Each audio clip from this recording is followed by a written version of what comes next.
पहिली की अरिया माँ जो बोयो बाबा, दूसरी की अरिया माँ धान रे, तीसरी की अरिया तो बैठाए बाबुल, दीहा कुंवारी कैदान रे।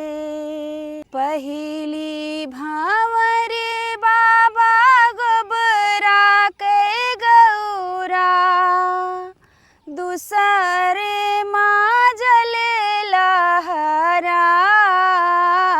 रे, तीसरी भावरे बाबा झारे कुसुमिया, चौथी पावन झरी जाई रे, चौथी पावन झरी जाई रे। पाँचवीं भावर जौने कोखिया के जनम्यो, मैया उरिन होई जाई हो।